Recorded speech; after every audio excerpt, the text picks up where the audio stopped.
Foreign businessmen see 2013 as a record year for growth for the Philippines, and with a renewed confidence is the expected influx of more investments into the country. Here's Freddy Abad. Confidence is summing up among foreign chambers of commerce in the Philippines and their bet on the country for 2013. This will be a record year for growth, better than what the country accomplished in 2012. I'll make a fearless forecast on your channel and say that I would not be surprised by 6.5% to 7% growth by the end of 2013. And that's what you need to be inclusive. The head of ECOP just said this the other day. It's in the newspaper, 7% growth to be inclusive, so that more jobs are created for people have what the president says is a choice. Do I work here or do I work abroad?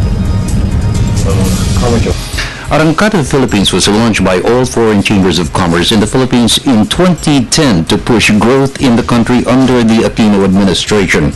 And it's working. Confidence from foreign investors is up.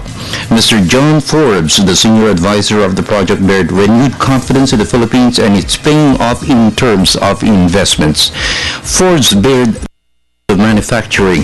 Multinationals which have been in the Philippines for a long time are expanding their operations over the past years. There has been a rise in trade delegations from all over the world visiting the country and are impressed with the reforms undertaken by the Aquino administration. Most of them are Japanese. Many of them are relocating their operations from China. We, of course, would like to see FDI rising in the Philippines. We've long, foreign business groups have long advocated that. And I think it will rise in 2013. The image of the country has changed quite dramatically in the last several years. And there's a lot of positive publicity that is occurring in influential media in Europe, in the United States, and in Japan. Tourism is another bright spot where growth is expected to be sustained for 2013.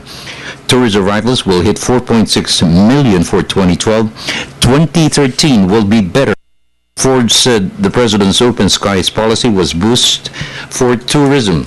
With more airlines flying directly to top destinations, the Philippines is emerging as a favorite among foreign nationals. I think tourism is starting to get on a roll. The open skies policy of President Aquino for 10 international entry points outside NAIA should this year be reinforced in a number of ways. One, of course, is to develop the airport facilities in places such as Clark with the new expanded low-cost carrier terminal. Iloilo has its facility in place, but it needs, they're already starting flights from Iloilo to some of the regional cities. Forbes cited the president's leadership for the remarkable run of the economy, and for as long as this continues with the support of Congress and the people, the promise of inclusive growth will be fulfilled. Number one complaint of investors over the years was corruption. Now, there is a campaign against corruption presently. And the second complaint is infrastructure.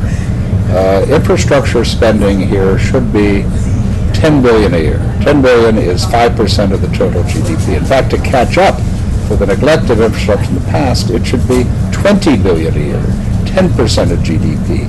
And that is starting. It definitely is at 5%. You have to count what DPWH is spending.